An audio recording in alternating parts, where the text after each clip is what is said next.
Good morning, everyone. How are you this morning? Hi. Welcome to the Baltimore City Public Schools Operation Committee, and I would like to start on time and let's get started because we have a whole lot on our agenda today. And in addition to that, is everybody here today? Food and Nutrition Services, come forward. Thank you.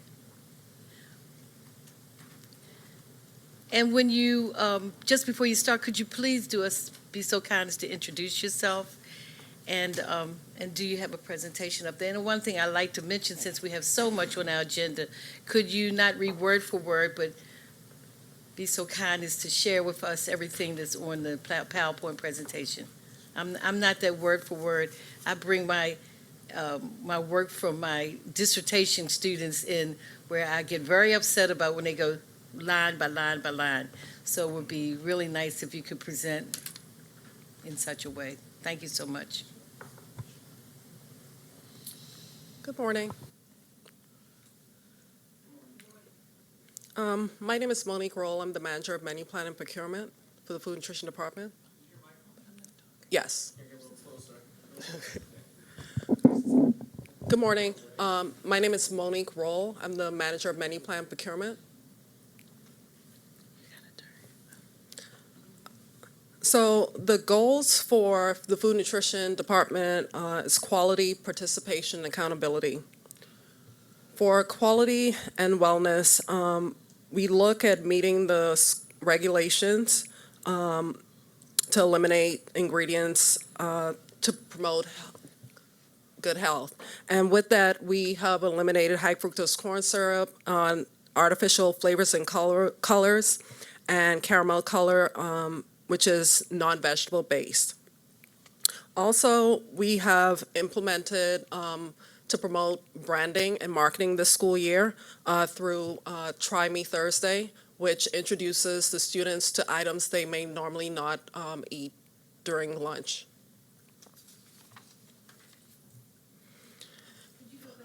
You said Try Me Thursday? Yes. And it's items and foods they never tasted before, or Yes. it's something new to them? Yes. Oh, okay. So for the USDA standards, the department offers 5 food components, and the students must choose 3. One of the items must be a fruit or vegetable. In that, the meals are based off of a weekly average instead of a daily average. So students at the K through 5 level for lunch, their calories add up to about 650 calories, and the 9 through 12 graders should not exceed 850 calories. The menu items are designed. We design the best menu, but the most important thing is to ensure that the kids actually consume all of the items to have the best caloric intake.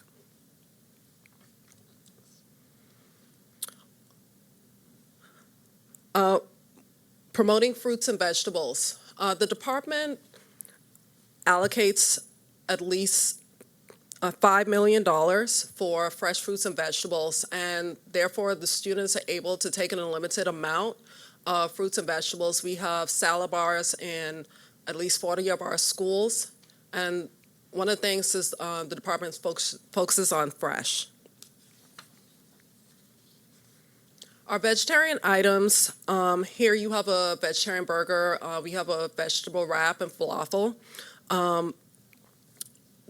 In the schools, the vegetarian menu is available upon request.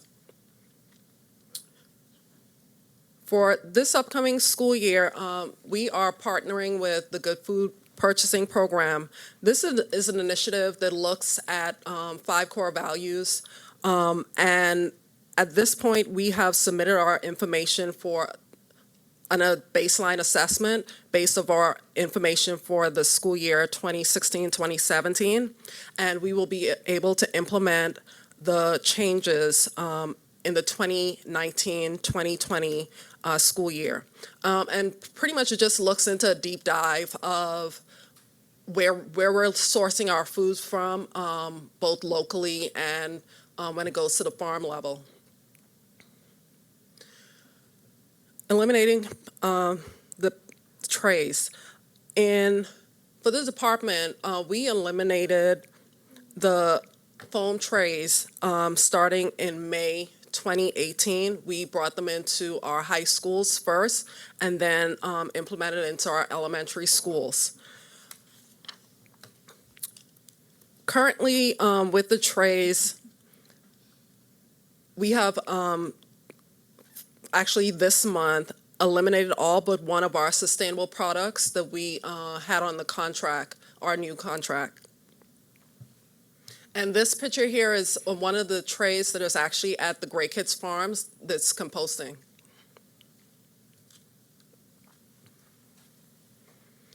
Promoting purchases through local products.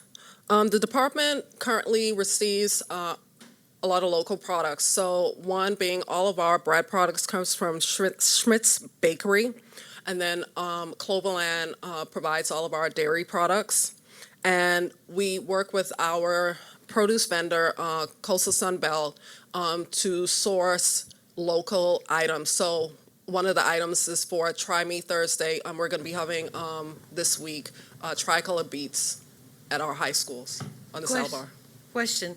How do you know, or does the parents let you know if they have a child who's lactose intolerant? Do they just report to the teacher and? Yes, that information would go to our cafeteria managers who would accommodate that student. Okay, thank you.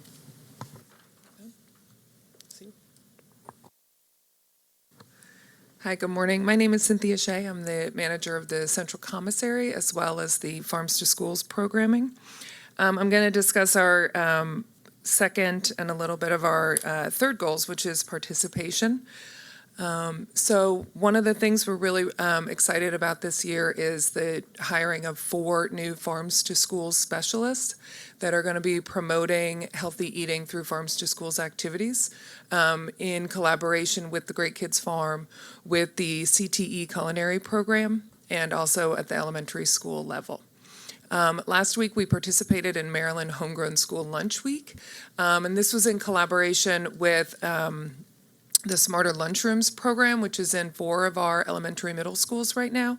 And this group works directly with cafeteria managers to promote sort of more attractive ways to serve our food. And so this was just one example that happened last week. And the salad was all grown by students over the summer at Great Kids Farm, as well as the watermelon that was served.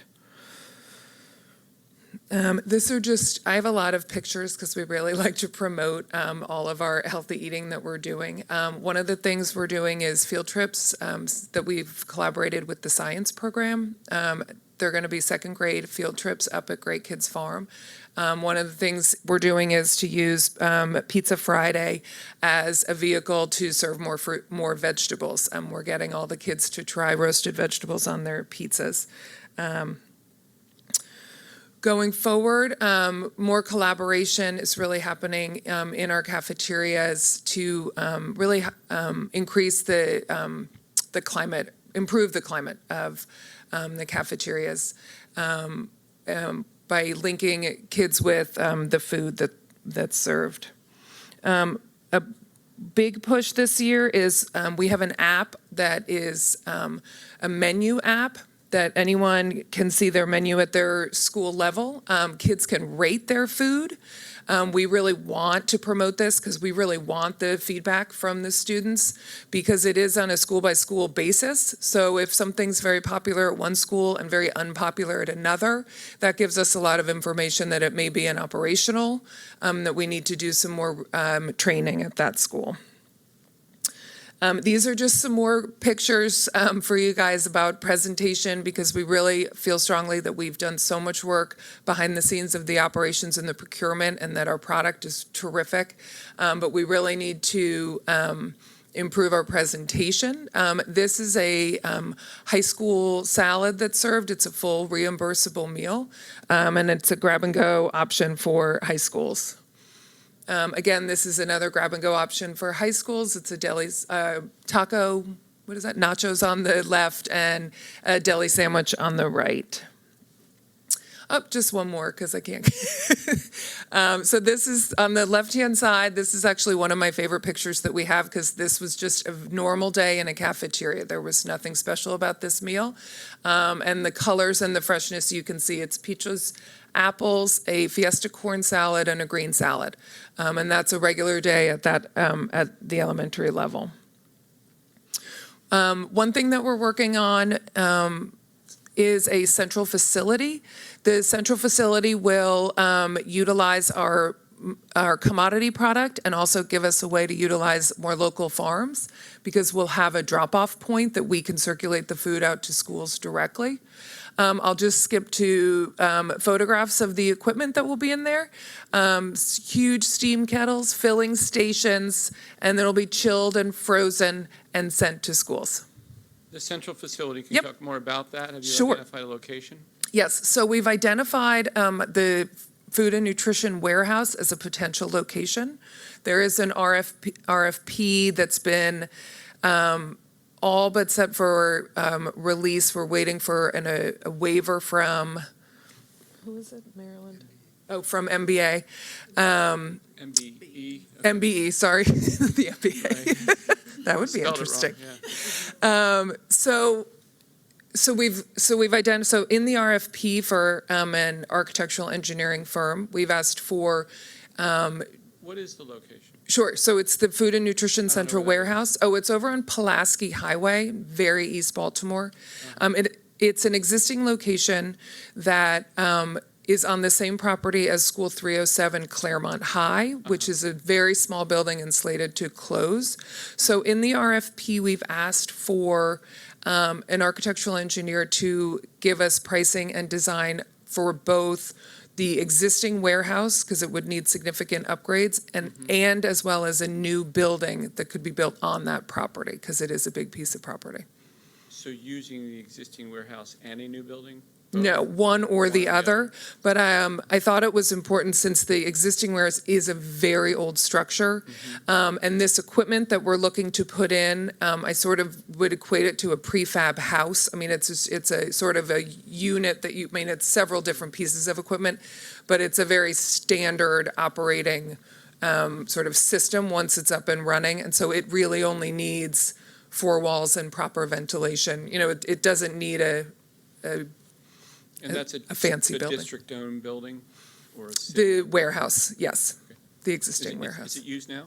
Yes. Okay. So the first floor is used for food and nutrition. It's where all of our dry goods, trays, sport kits, and canned fruit are, commodity fruit. And the second floor is, I think the entire district uses it for storage. It's a facility storage. All right. I have lots of pictures of that, Jackie.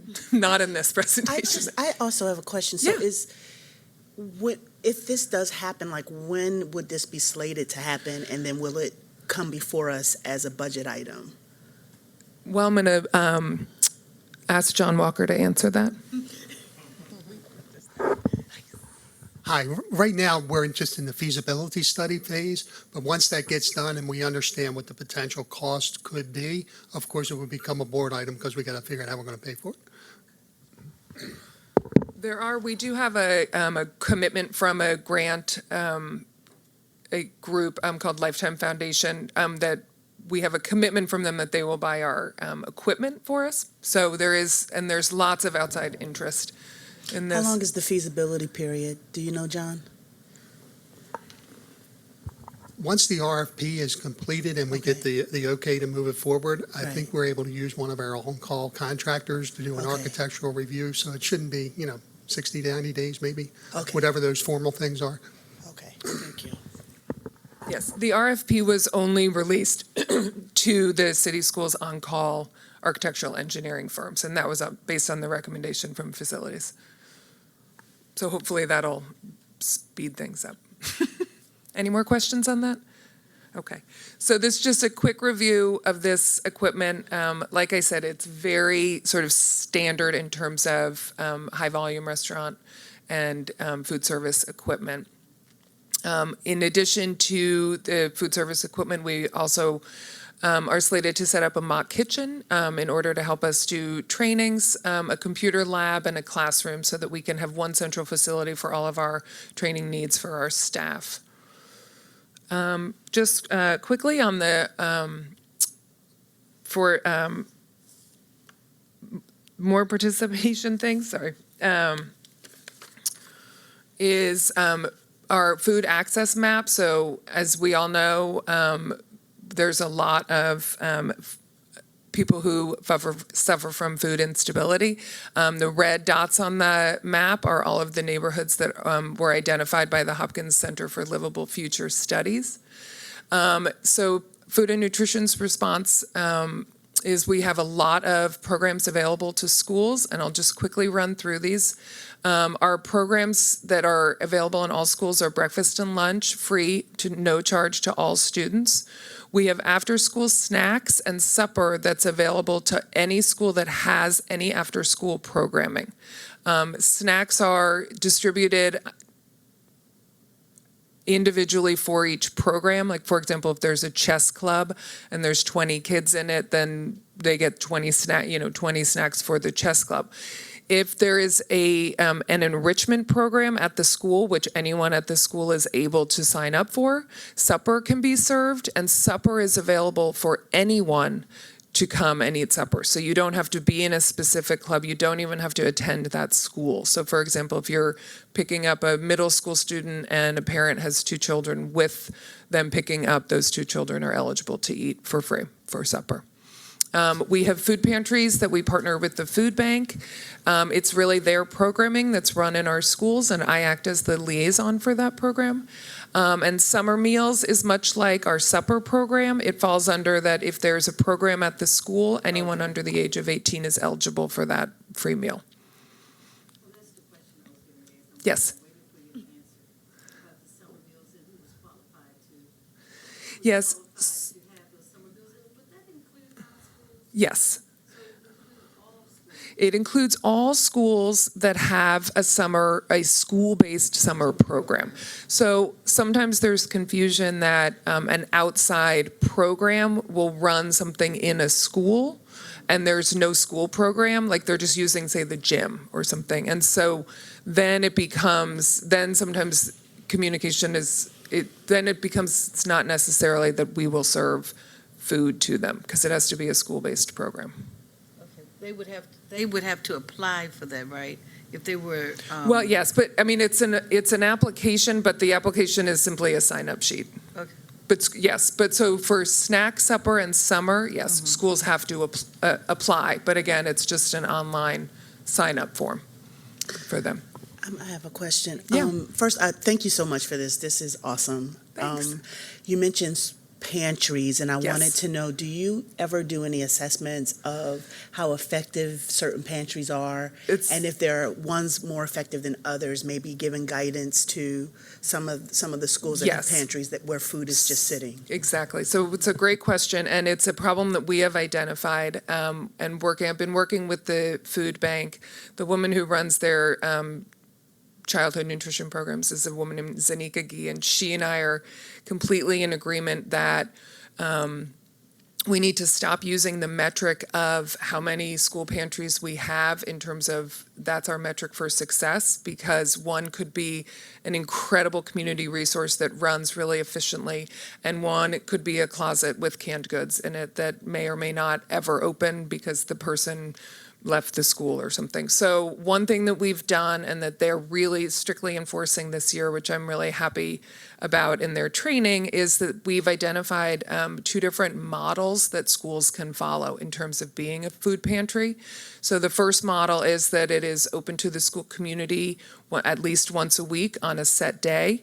In addition to that, they are really encouraging those schools to follow the model that once a month, they're open on a Saturday for the community. The other model is more of a, blanking on what they call it, but basically it's a pantry that they send a truck of food and it is distributed directly from that truck to the community that day. So there's no storage in the school. So hopefully that will give us a better It will weed out some of the programs that were ineffective to begin with, and they don't really need to participate, and also increase the effectiveness of the existing pantries. And I really think it'll work. I'm really hopeful about it. So I can give you guys updates on that some other time. And they're also, they're doing it far more by weight now. They were doing it by numbers of schools and bags of food, but we all agreed that, there could be lots of different things in a bag, so how effective is that? So they're breaking down their weights now in terms of fresh fruits and vegetables, meats, canned goods, and dry goods. So we should have some more information. Okay, I could talk about school lunch all day, so I will, I will give it over to Ayanna. Oh, a little bit of the accountability. So these are the groups that we are accountable to. The students, of course, the health department, the USDA, and MSDE. And everyone, all of these groups give us their rules and regulations, and we function with that under $3 a meal.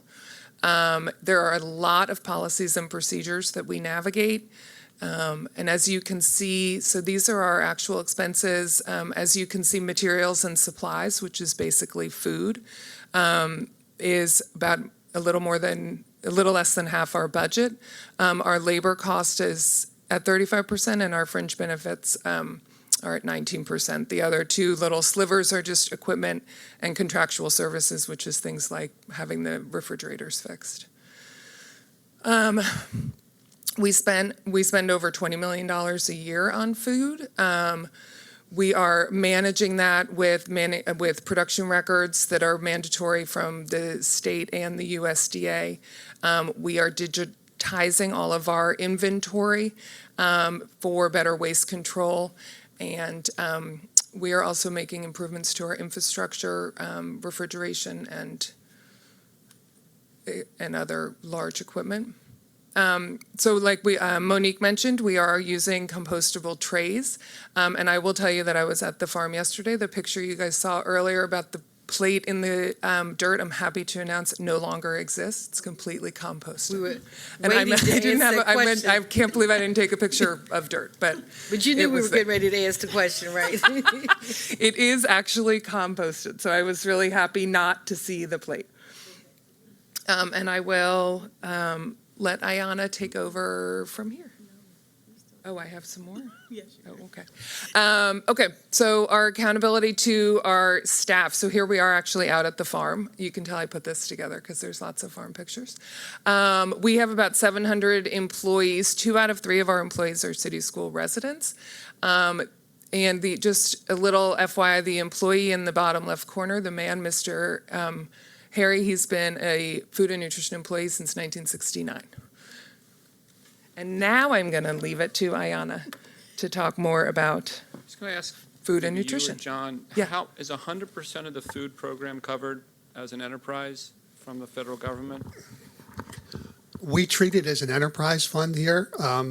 It wavers. Sometimes they make a little money, sometimes they lose a little money. In fiscal year 18, they lost a little money, but they have a fund balance from previous years that they were able to draw on. Most of that loss was attributable to the implementation of the supper program and the startup costs and the things of getting that thing started in fiscal year 18. But it's all kept within the enterprise fund, yes. Is there any, with federal cutbacks potentially in education, is there any risk of losing the source of funds or reducing the source of funds? We haven't heard anything about the national school lunch program being in any danger at this point, but potentially community eligibility could be potentially on the table, which could affect us because our participation went up significantly when we went to community eligibility. So as our participation goes up, we get more reimbursement. Right. Okay. Does that answer your question? Yes, thank you. Okay. Thanks, John. Hi, good morning. My name is Ayanna Jenkins, and I'm the Human Capital Partner for Food Nutrition Services. So I'm going to be speaking about the last and final goal, which is accountability. Cynthia mentioned a little bit about it. Accountability people. One thing that we invest in is training for our staff. So here are a few of the trainings that we have implemented. We do Serve Safe training. One of our specialists actually does the Serve Safe training. Anyone that's interested can go and take a 2-day class and then be certified as a Serve Safe person. We do conflict management, so it's not just about things that are involving food. We are investing in growing our people holistically, not just about around food and nutrition services. And there's me on the picture. How do we staff our kitchens? We talk about, each staff is assigned a manager, and all of this is really based upon the labor hours and the positions and the volume of meals that are served every day at our particular school. So the overall number is we want to get to serving 20 meals per hour for our cafeteria staffing. Here is a sample calculation of our school labor. So each meal type has a different weight. So for breakfast, in this particular sample, 150 breakfasts would only count for 50%. But this is just a brief overview. Lunch and supper are at 100%, and then the other two, the weight is a little bit different. But this is how we calculate the school labor. So the average daily participation is 615, but with the weighted, that drops it down to 480 meals. So this just basically gives how we take that weighted average daily participation, the 20 meals per labor hour, to determine how many FTEs is actually assigned to that particular school.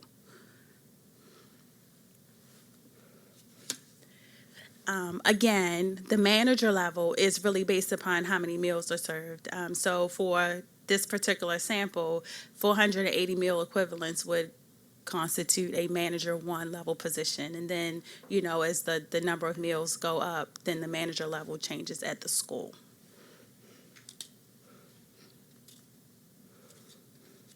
And this is just a brief overview of the different fiscal years over the past few years, that if you can look at the bottom row, it's actually showing that we're progressing towards the 20 meals per labor hour, which is what our staffing model is based upon.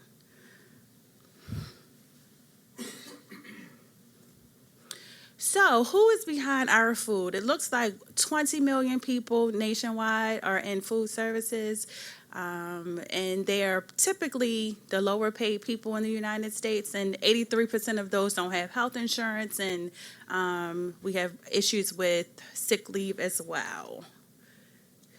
However, for us, for Baltimore City Public Schools, we have really again been investing in our workforce, and in 2012, from 2012 through 2018, the number of employees for Baltimore City Public Schools with benefits that include sick leave has risen from 59% to 82%. So that's something that we are very, very excited about. Again, we are investing in our workforce, which helps us to better service our students. Excuse me, are they unionized? They have a union? Yes, They're ma'am. part of the union? Okay. Yes, Local 44 Right. for the food service workers, and then the managers are in CUB. So most of them, it looks like a part-time, they're full-time, the workers? Most of them are 6-hour employees or food service workers. So food service workers, 6 hours. 6 hours, and managers, which Okay. have the full benefits. Okay. But then the 4-hour workers, they do receive like personal leave, as well as, when schools are closed because of rain and snow and that kind of thing, they're still paid on those particular Okay. days. We did have a big push to abolish the 3.5-hour workers because they didn't have any kind of benefits at all. Okay. So we've eliminated the 3.5-hour workers, and all of them are now 4 hours and above. Okay, thank you. Commissioner? Is there a goal to get to 100% coverage for benefits? You're at 82%. I'm curious, was this based on a policy and intentional? I imagine it's terrific and it's the right thing to do. I'm curious why we're at 82. Well, it was based on a couple things. One was it was a policy, and the second thing is it actually helps the Food and Nutrition Department, because when you hire a whole lot of 3.5-hour workers, They're very temporary. They come to us only till they can find other jobs. And we're constantly we have a lot of turnover, whereas we have a much more stable workforce and a much more stable environment when we're able to offer both a little higher wage and fringe benefits. So we have employees that come and they actually stay with us more. So I'm just curious, is the difference between, let's say, the 18% left, is that because the positions are part-time or? They're part-time. They're the 4-hour people. And the 4-hour people, we don't give like health benefits for.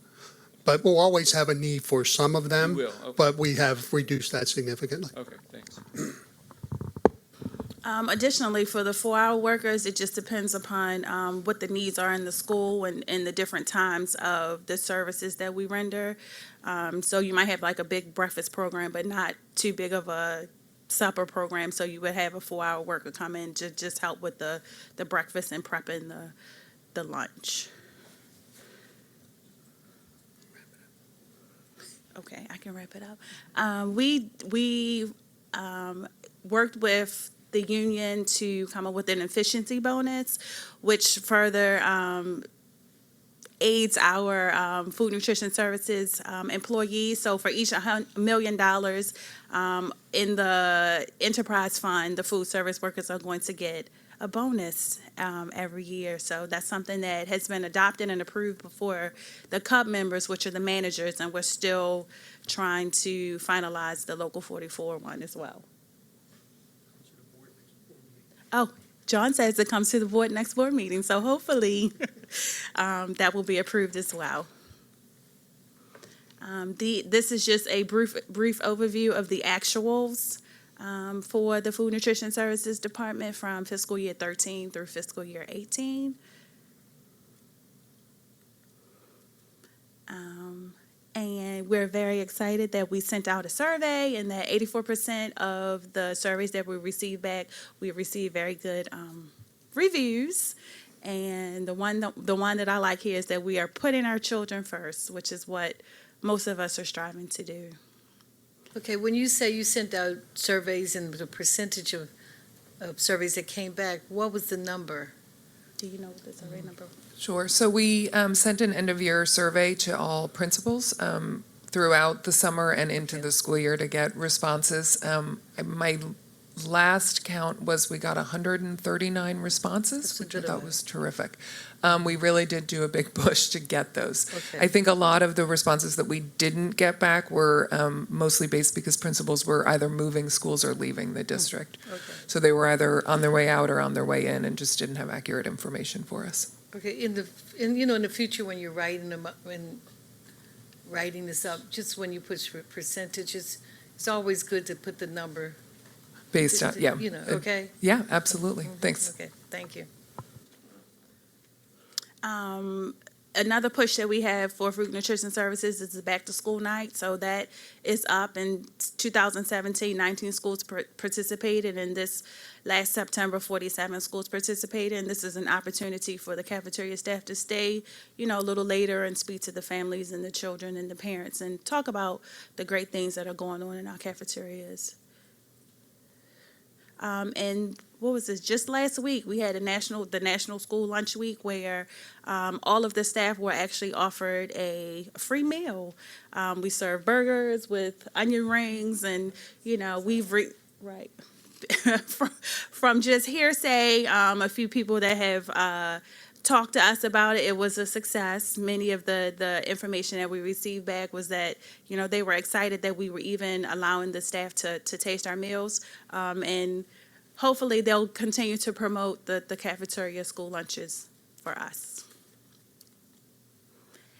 Yeah, Any I have a comment. Do you have? questions? Okay, first I would like to say I'm very impressed. And what's really exciting is that you added all those pictures. Because it's one thing when you talk about what we're doing, how we're doing it, but when you display the pictures of what's actually going on, that's very inviting. And people who are observing our committee meeting online and parents who are looking to see what's going on in the school, this is positive, And in addition to that, I would like to say, I'm glad we got rid of those styrofoam plates. That was A. And also, this is so nice that it would be nice that we could, at some point, invite the board to go to one of the schools and have lunch or breakfast with the students, maybe sometime before now in May.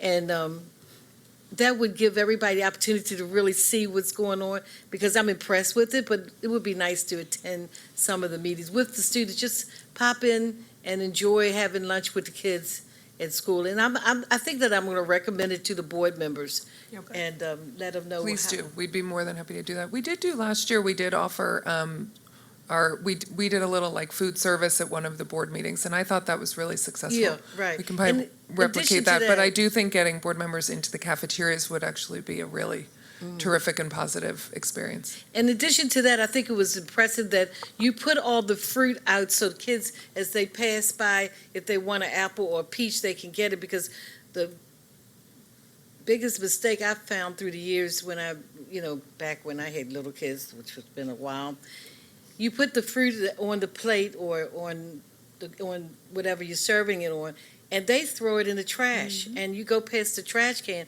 and I know everyone has had this experience, and the trash can is loaded with apples and oranges. So it's really nice. So right away, what do they do when they know that the fruit is it's not being used? Where do they give it? Are they just who gets the fruit? Do they make like a fruit salad or what? Well, unfortunately, once because like one of the people that I was talking that we're held accountable to is the health department, the Baltimore City Health Department. So we are allowed to have share tables in cafeterias that if students take something from the line and they're not going to eat it, they can leave it on what is called the share table. Unfortunately, that needs to be a wrapped product, and that's a health department regulation. So it is hard to, recycle, which is not a great word to use for fresh fruits and vegetables.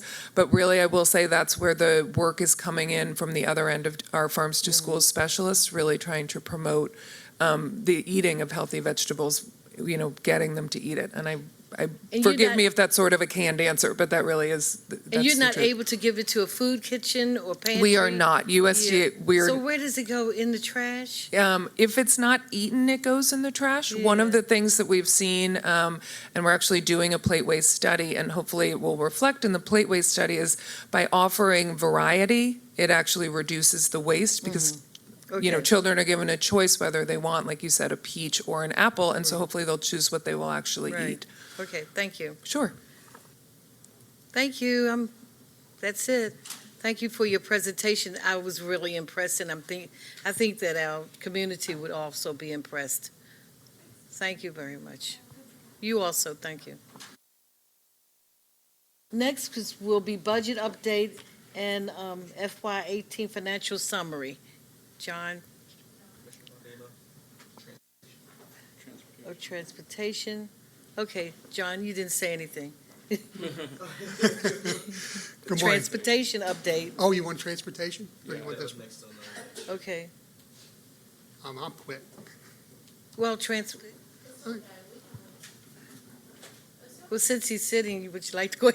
No, you know what? We really need to go in order because of timing. That's fine. Thank you, John. Appreciate it.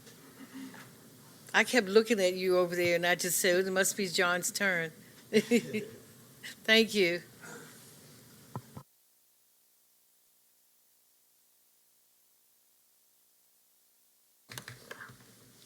Good morning, Jacinta Hughes, Transportation Director. Robin Marshall, Assistant Director of Transportation.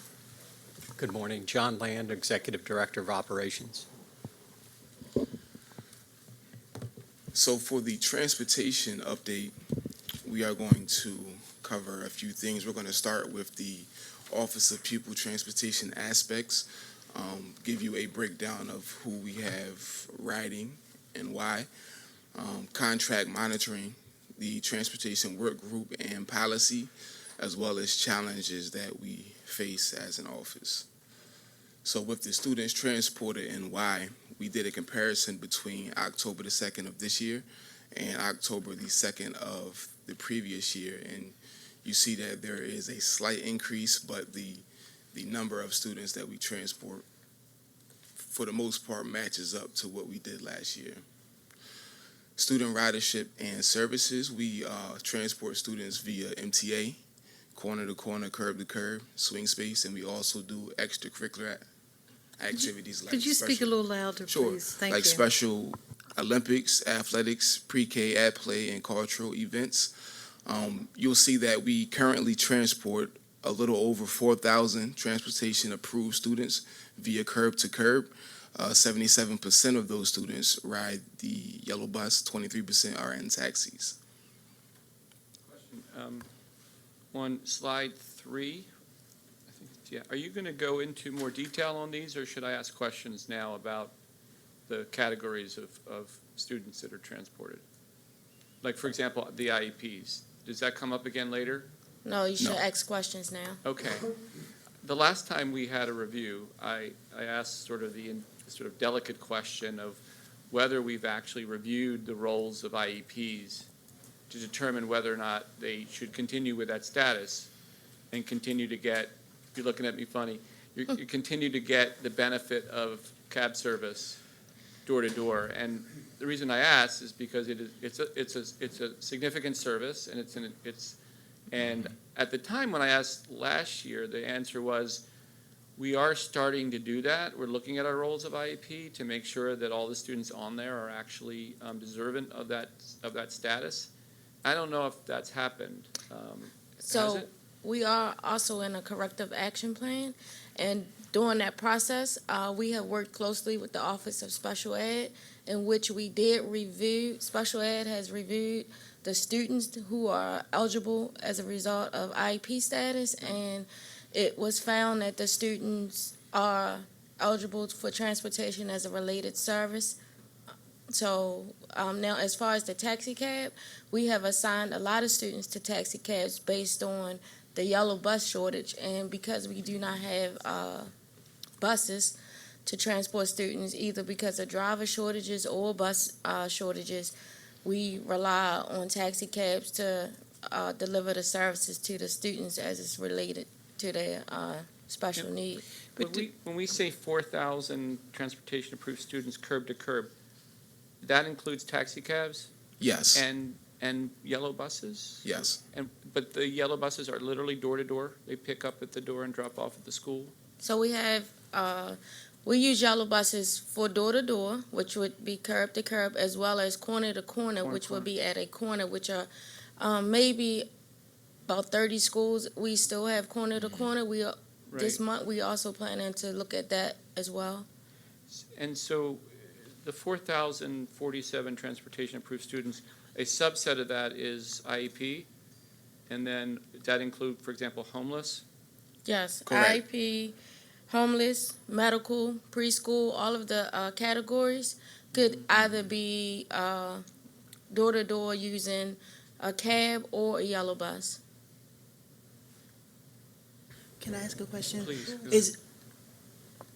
Could there be some double counting in here somewhere? No. Or are these individual kids in each category? They are, So there are no kids that straddle a few of these categories?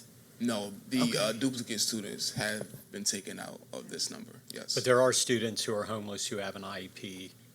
Right. Yes. So they're counted once.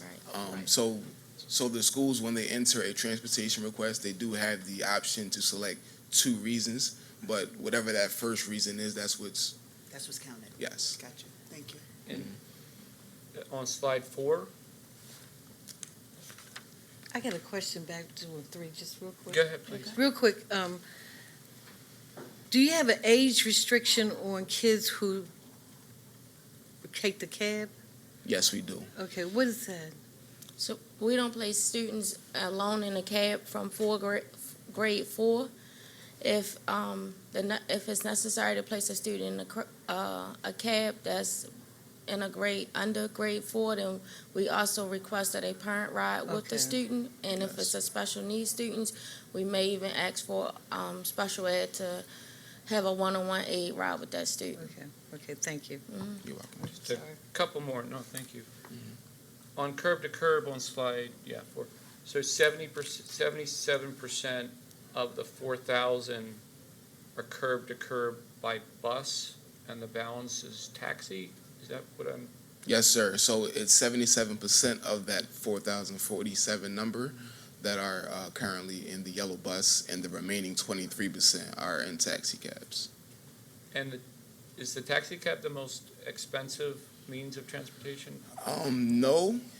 So there is a balance. There are some students who, like Jacinta said, may have a one-to-one aid where we would have to pay to bring the aid back to the starting location. Those types of arrangements cost more, but from home to school, it is usually cheaper. In addition to our homeless students who may be located in Baltimore County, if we only could put one student on a bus, that cost per day for a student to ride a yellow bus would be higher than a cab. So we do evaluate our student ridership as far as costs as well in cabs. And when a yellow bus becomes available, if we can, we move the student back to a yellow bus. My last question, sorry, is are these federally mandated that this is how we should transport? Yes. Thanks. I just have another question. You talk about homeless kids. How do you determine where to, because they change their locations frequently. Yep. How do you do that? Because if they're in one location today and for some reason they're at another location tomorrow, they call the cab and they have an ID or identification? No, so they communicate with the school, and the school goes into our internal student transportation system, and they update their address, and we route accordingly. Because that must be difficult. It is. Because they could change locations overnight, you know, and at least that's what I'm thinking. I might be all wrong. No. But they would change locations overnight. How do you, and sometimes I would imagine, knowing a few things, I mean, you're more knowledgeable about that than I am, they would change several times a week. So and it's how do not you keep track of that? It's not that frequent. Okay. I would say that, and most families are also made aware that it takes us 48 to 72 hours to transfer and reroute a student's transportation. For example, a student could change an address, and that change of address could then make it available for us to route that student on a yellow bus. So okay.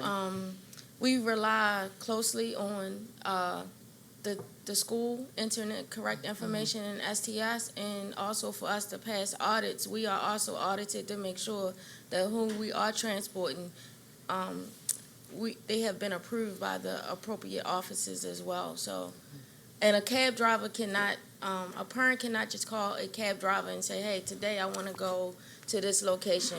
So a cab driver would be suspended from performing services. They take their orders directly from the Office of Pupil Transportation. Right, and of course, these cab drivers are a part of the program. Yes, it's just they're not a vetted. cab driver. Yes. They've been. They're vetted and approved. That's right. later in the presentation, but they also do pre-service and in-service certification qualifications just as our bus drivers. Okay, thank you. You're welcome. So for contract monitoring, training, and certification, and this is actually the slide that Jacinta was referring to, all of our bus drivers as well as taxi cab drivers go through our in-house certification at least once per year. If it's a new driver to the system, they do a pre-service training, and they have to do a in-service training at least 1 year, no more than 1 year after their initial training. You will see in the history that our number of drivers, attendants, and taxi drivers have increased. With the driver numbers, for some of our contractors do hire part-time drivers. So, excuse me, even though you see 380 drivers, that doesn't necessarily mean that we have 380 buses out at one time. Some of the contractor owners are certified. Some of their mechanics are certified, and Okay. so we look at MVA driving history. We do background checks. We participate in the federally mandated random drug and alcohol tests, and we make sure the cab drivers are PSC certified. So for safety monitoring, our compliance team address areas of concern at regular contractor safety meetings. They hold a accident review board once per month, which takes accidents that happened that previous month and determine whether it was preventable, non-preventable, and we talk about lessons learned, like how can we prevent certain accidents from happening again in the future. And our driver trainings are actually updated, partly depending on what comes up in those accident review meetings. Now, looking at this accident slide, it's a comparison from the past 3 years. You may look at it and say that our total accidents have increased significantly. What you're actually seeing is our accident reporting process has improved significantly. So all of our accidents are being captured at a much higher rate than what they were in the past. And one question real quick, because I'm going to move this on. Mhm.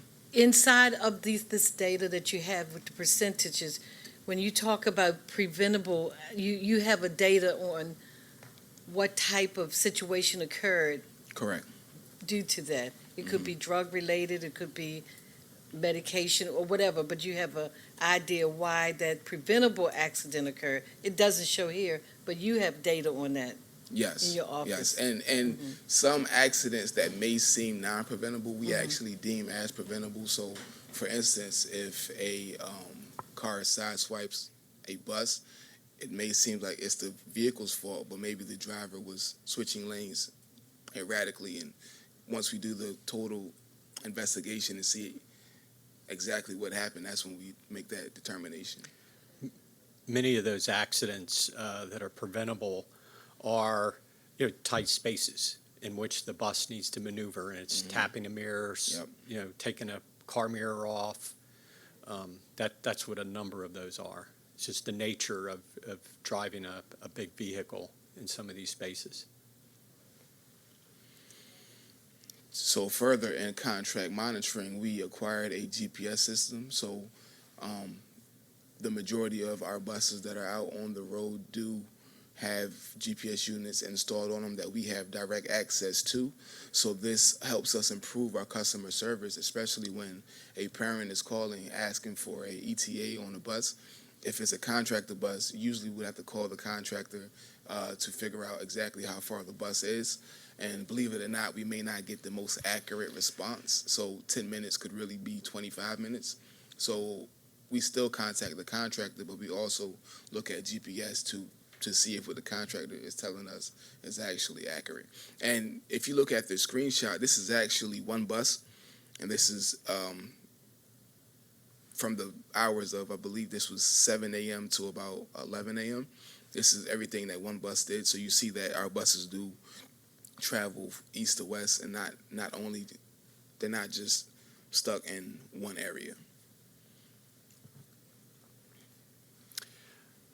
So starting in February last year, we initiated the Transportation Workgroup, and this is an update on it. We're coming down the home stretch where the group is going to come together and finalize recommendations. These are some of the areas that we've focused on and that have emerged in the work group where we think we may be able to do some work.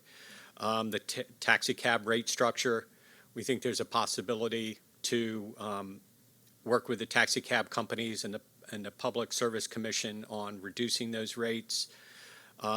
We had a presentation from the district in Philadelphia that because of Uber and Lyft in their market, they were able to leverage that for lower rates in their contract. So we're going to explore that and try to do the same because we have the same market conditions here. The yellow bus contract, you all approved that maybe a month and a half, 2 months ago, probably more like 3 months ago. We've restructured that to monitor it easier, to reduce waste, to be able to see before we get an invoice, what we think a yellow bus should cost. And then we're using that as a criteria against which to judge the invoice. Do we pay it or not? Why is there a difference? Those processes are being developed or are being implemented, and as we're implementing it, we're updating procedures. So we hope by January we have some solid procedures. So just to clarify, the bus contract has been restructured to allow that, but now you just have to put the strategies or the structures in Yes. place in order to utilize what the provisions are that you put in the contract. Yes. Just a question, unless you said, you might have said it, but I was having computer problems. There's an RFP out on the street now from transportation on bell schedule and curb to curb best practice. Is there, you're looking at me funny again. No, I'm sorry. You can do this. What is he saying? Maybe She it's should just not me. play poker. I think it's true that it's probably. And so I think there's one on the street, and is there not? Yes. Okay, thank you. I'll look at you like this. And so I'm curious, why doesn't it include curb to curb? Why not? Why corner to corner and not curb to curb as a best practice Well, the scope as well? The bell schedules will drive a lot of our curb to curb. How we configure the schools, how we schedule the pickups and drop-offs. So we'll get efficiencies from that. We wanted to look at the corner to corner specifically because it's a growing area of our service with, if we're taking schools down in a zone and expanding a zone or a neighborhood zone, there's more students now that are outside of the walk distance that it makes them eligible for transportation. So we need to take a real look at our corner to corner because our supply of buses aren't growing, but the demands for transporting students are growing. So that's a big driver of that. Then we're going to look at school. One thing that came out is possibly looking and related to school choice is to develop an application that parents can look at, say, okay, we live here, we want our child to go here, using route data into that real existing historical route data. What will my child's travel time look like? On Google, it'll look like one thing. On a bus with 10 other students, it'll look like another thing. So that's an important piece. Another big piece is where programs are located. The theory is that if we put programs in like 4 quadrants and run buses within those quadrants, and those students live within those quadrants, that we can reduce the miles that our buses travel and reduce the drive time for students, the travel time. And that's something we want to look into. That's a big piece of work that would involve quite a bit. But it's a similar practice we do in our extended school year during the summer. We have fewer programs running in the summer, but we try to place, the Office of Special Education tries to place the students in programs that are closest to their home. And our buses seem to run a little better as far as the distance goes. And so we're thinking of that for the regular school year. There's another system that Philadelphia presented.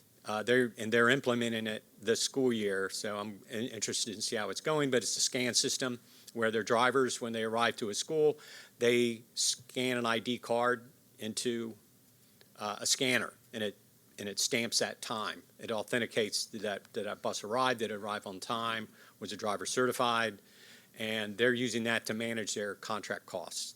So we want to explore that as well.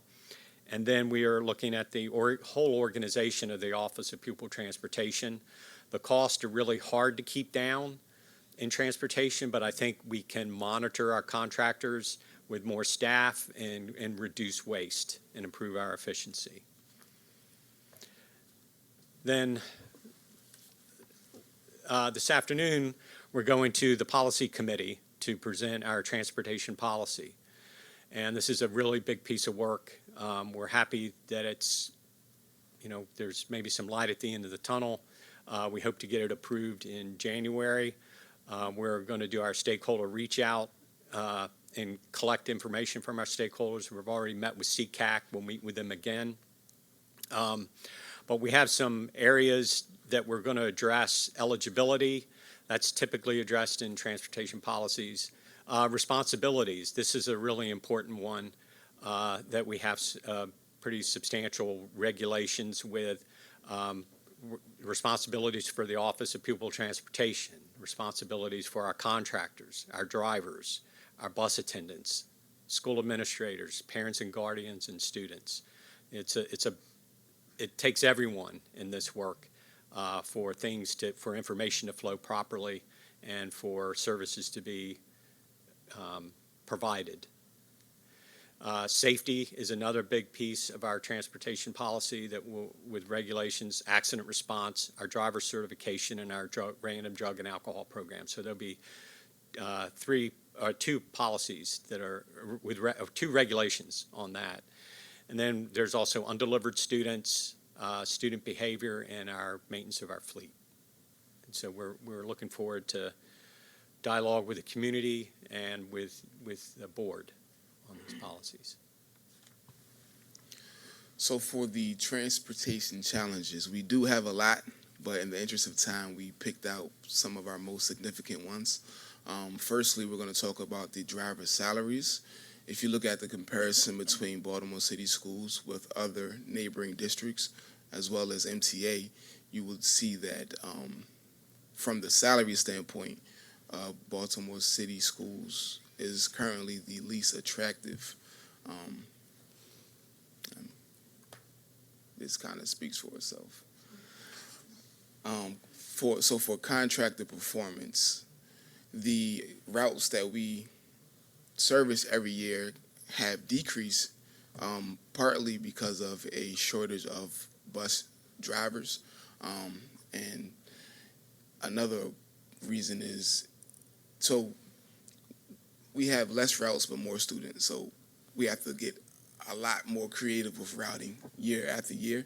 So the decreases in routes caused by the driver salaries causes us to rely a lot more heavily on taxi cabs, and usually by the end of the year we end up with close to 1,500 students in taxis, and we would like to decrease that number, but with the bus shortage we can't right now. Some people may ask, why do we have so many students in taxis?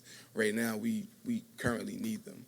And if contractor A has 20 routes and they perform 15 of them perfectly, but 5 of them are consistently late every day, we currently don't have the leverage to say, we're going to take those 5 routes from you and reassign them elsewhere. I was going to also say that there's kind of conflicting pressures that the team is under in terms of if you have limited numbers of drivers and buses, there's a lot of pressure to try to reduce the amount of time that students are on buses. And so when we have less routes, those routes have to go to more stops, and so the students have to go to more places, and it can take a really long time for a student to get to school. And for special ed students, that can be a real challenge, especially if it's a medically fragile student.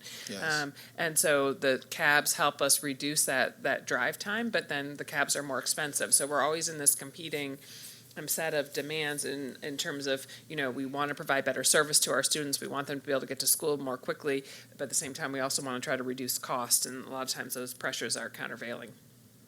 Indeed. And another situation where cabs come in handy are if there's a school that may only have 2 or 3 IEP students, it's cheaper to transport those students via cab than it is to pay for a whole bus to take 3 students.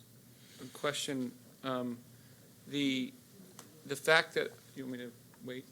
No, go ahead. Okay, the fact that our salaries are so much lower, has anybody looked at whether increased salaries cause offsetting savings in some of the issues you're dealing with because of shortages? Like you talked about earlier, yeah. So there may be a trade-off, but I don't think the savings would be significant. But we would be able to increase our level of performance in the field. One of the things that we talked about in the audit committee was our leverage, I think you referred, is limited because there aren't enough drivers. And sometimes we have to hold our nose when we're dealing with vendors who are not performing to a certain level because we don't have an alternative. Yes. So I guess the question is, if we had a higher level vendor because we're paying more, does any of that result in lower costs in terms of having to deal with these other I know, you guys must deal with so many algorithms all So- the day, but I'm just wondering if, So I think so when we have been looking at it, it's not necessarily a cost saving, but it would definitely be efficiencies.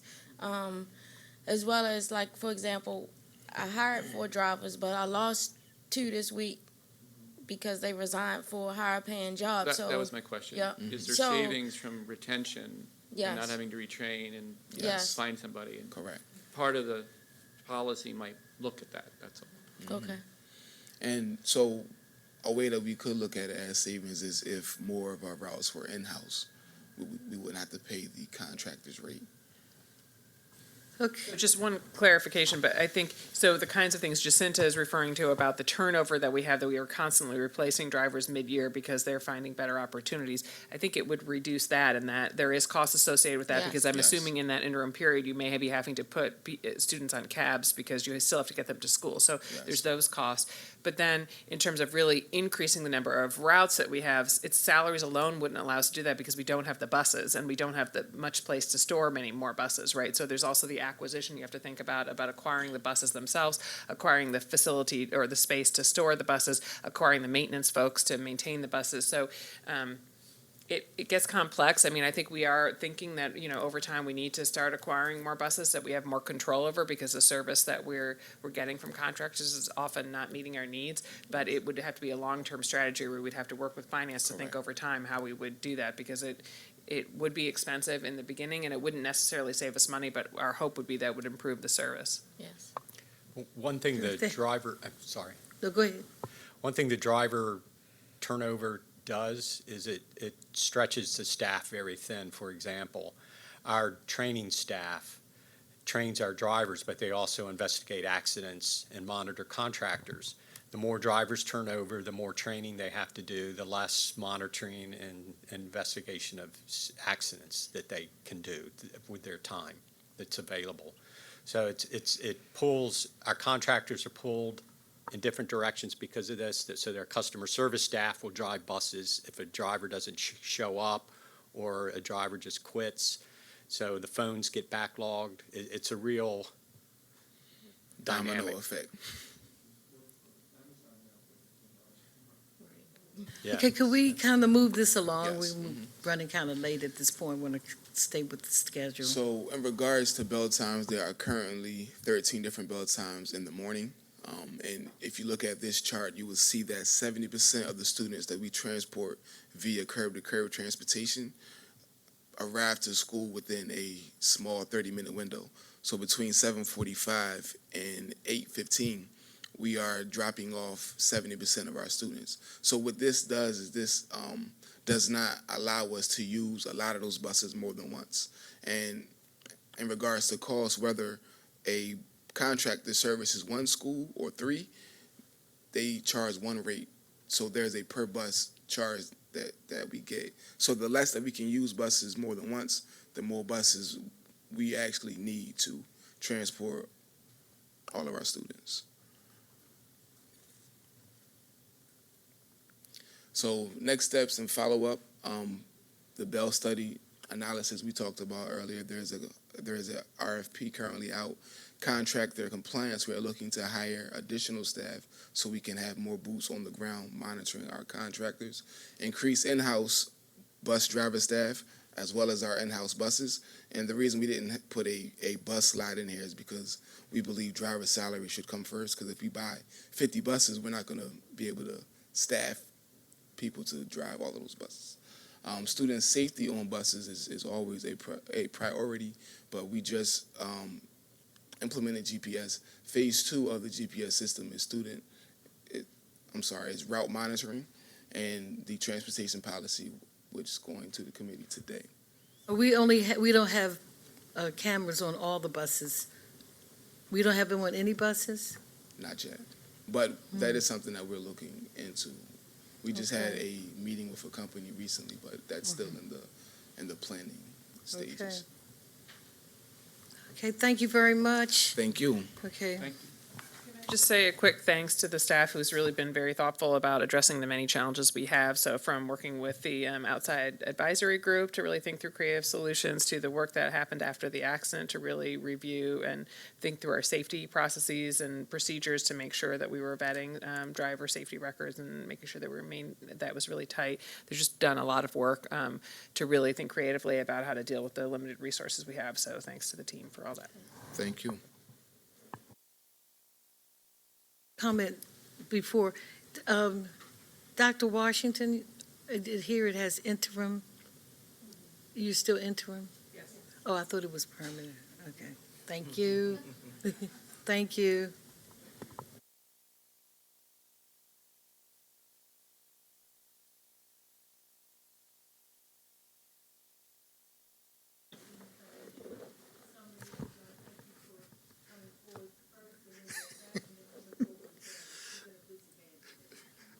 No problem. Good morning, John Walker, CFO. And I'm just going to go quickly through the results of operations for fiscal year 18. On our general fund revenue side by sources, we came up about $2 million short of what our revenue budget was. That was primarily from the state of Maryland. And in the state of Maryland, most of our revenue is we pretty much know what it is on day one. Because it's formula driven. However, there is one state revenue item, which is non-public placements, which is an estimate. And non-public placements came in lower, so the revenue came in lower. In federal sources, we came in a little low. That mostly had to do with E-rate reimbursements and the way they're timed and so forth. And we came in above on our investment earnings and our other revenue. So we came up about $2 million short of budget on the revenue side. On the expense side, you can see as you go through, this is just the expenses by object of expenditure. And you'll see that we, just coming down to the bottom, we had a $23 million expenses less than budget on the expenditure side for fiscal year 18. And then this page here shows you that we had the total revenues, what they were, what the total expenses were. The net of operations for fiscal year 2018 was approximately $21 million. However, we set aside, as part of our year-end closing process, $3.5 million additional for the air conditioning projects, which is mostly for those schools that are not eligible for state funding and state reimbursement. We had known when we were doing the fiscal year 19 budget that there was a potential that we would not get the full funding for Title II, and we wanted to make sure that those programs, we were still able to do those programs. We got Title II funding, but we didn't get as much as we had originally anticipated. So we were able to put aside $2.5 million to fill that gap. We also, there's a building automation project in place where we're going to put sensors in all of our schools so that we can monitor heat and cooling and all those sorts of things. We were able to set aside $2.7 million for that. There is the literacy curriculum, which you all are aware of. This is where the funding comes. $5.5 million was set aside for that project. We took an additional $2 million and we were able to set it aside for the potential Morigi fairing project, which we're anticipating moving forward with. And the last thing is, in the fiscal year 19 budget, we had anticipated that we would need $15 million from our fund balance in order to balance the budget for fiscal year 19. We were able to use approximately $4.6 million of our excess from fiscal year 18 in order to contribute to that $15 million for fiscal year 19. Could you do me one favor? Go Sure. back to what you said. You're going to put sensors in each of the schools to monitor The heating. idea is it's building modernization where they want to put sensors in every one of our schools and in different classrooms, and they'll be able to monitor them from here in the central office, and they'll be able to monitor and see where things are going awry so that they can put technicians in place quickly, or they'll know ahead of time if there are potentials where they may have to close schools so that we'll be able to give as much advance notice as possible. Two questions, John. What made up most of the savings of the 20 million? Most of it was vacancy savings. And, vacancy savings and salaries also comes in as fringe benefits also. And I'll ask you or Allison, do we consider that good or bad, that we have so many unfilled positions, but it saves Well, money? you normally do have them, but I Uh-huh. think as I explained when we were doing the fiscal year 18 budget plan, Yep. we did not do a vacancy savings in fiscal year 18 because if you remember at the time, we were talking about laying 1,000 Right. people off potentially. And we didn't think we may have any vacancy savings for fiscal year 18. And it did, as things turned out, where we were able to move things along and balance things, we didn't have a significant number of layoffs and we didn't lose anywhere near as many positions as we anticipated. There were additional vacancies that were held. And a lot of those are like special ed type positions or that we have difficulty recruiting for. Yeah, they're mostly school-based vacancy savings, and they're often for positions that are hard to fill. So as John said, like special ed positions are hard to fill. So there's some of the, I think some of the high school, like science, math positions sometimes. So those are the positions that we have a hard time filling, and so then unfortunately we have vacancies for those. Okay. Thank you, John. Okay, thank you. Did you give us your full name at the beginning of your presentation? You did? I did. Okay, And good. the one thing I'll take away is I'm going to try to figure out how to get some pictures in my presentation, but I'm not sure how to do that. You know, that would be exciting. Pictures of If, fruit. Pictures of your budget, folks, with their like their green eye shades, doing their John, I crunching do the numbers and I'll stuff. see what we can do. John, I do have one question. Yeah. It's like when in doubt, fund balance. I hear that a lot. In fact, there's a fund balance request, I think, for an emergency procurement coming up. Mhm. So, I mean, it almost sounds unlimited because we always go to it. So do we have a requirement to maintain a certain fund balance? We have a requirement by board policy. It's got to be between 3% and 5% of our general fund budget, which it is. It sits at somewhere around. At June 30th, 2018, our undesignated fund balance sat at around 35 million. But in fiscal year 17, when we came to the board, we took part of our existing fund balance and we actually assigned it to certain projects. And one of them that's coming to the board as an emergency, I think, is one of the air conditioning projects that we had already set a portion of our fund balance aside last year in order to do. And now we're just coming back and getting the board's approval in order to appropriate that funding that we had set aside. This one was for buses, Children's Guild and, Yeah, it's the same project. We knew when we were doing the fiscal year 19 budget that we were going to need some additional dollars for transportation. We didn't know at the time because the contracts were still out and we were still working.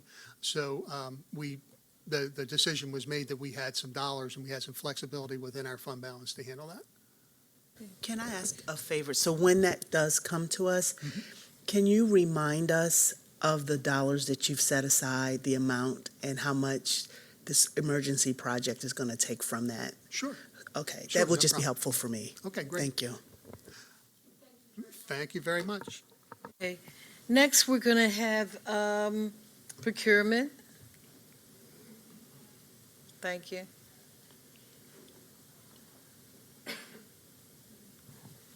Good morning, members of the board. I'm Jeff Parker, Director of Procurement. Good morning. Would you like me to read through each one, or? You any can questions? briefly, like an overview, because it's on the screen. In addition to that, we've already read it, but it's good Right. for the public to see if the Right. public is observing it. Sure. So, So the first contract is with SAS Institute. This is a software license and support agreement. It provides services for our third-party billing department to collect Medicaid funds. The cost of the contract, total amount is $55,900. It's a one-year agreement. okay, Any questions? no. Thank you. The next contract is with Femdel. They're going to provide data monitoring services. We have a dark fiber network that runs between here and Digital Harbor High School. The contract is for 5 years. The total amount of the contract is $240,000. They provide 24/7, 365 data monitoring services for that network. the purpose of that connection? It provides backup should we have a disaster at North Avenue. The information located here is also located at Digital Harbor for disaster recovery. The next contract is an emergency procurement with the Children's Guild and Woodlawn Motor Coach to provide yellow bus transportation services as well as supplemental services for athletic and cultural trips. The total cost of the contract for 1 year is $2.8 million. $2.4 million is allocated to the Children's Guild, and the remaining $400,000 is allocated to Woodlawn. Is this the one that's fund balance? Correct. I guess it would be helpful, I don't know, to know, because we really don't have a sense of when we hear the fund balance, when we get these updates, where it takes the fund balance, because we are using it a lot, and we have no sense of whether it's, I imagine it is within the 3 to 5%, but if you could kind of just, when you're proposing such a Sure. big number from fund balance, maybe give us a sense of where that leaves the balance. All right. Thanks. How do we get that information? Will it be before the next board meeting, or if this is your question, you want it you want this information? Yeah, thank you, that'd be Yeah. helpful. I mean, it could be part of the financial reports that Could- we provide the board that says, this is the status of the fund balance as of, November 30th, and so on. Because we move through things, finances so quickly, some of the questions might come up, and we can eliminate a lot of questions if that type of information was added. Agreed. Okay.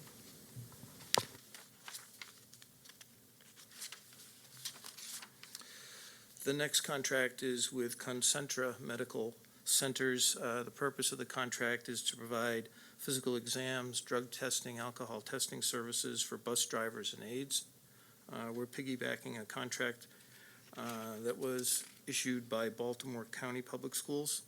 The contract runs from October 14th, which is following the day of board approval next week, to September 30th of 2022. And there's an individual cost in the schedule here that outlines the cost for each service.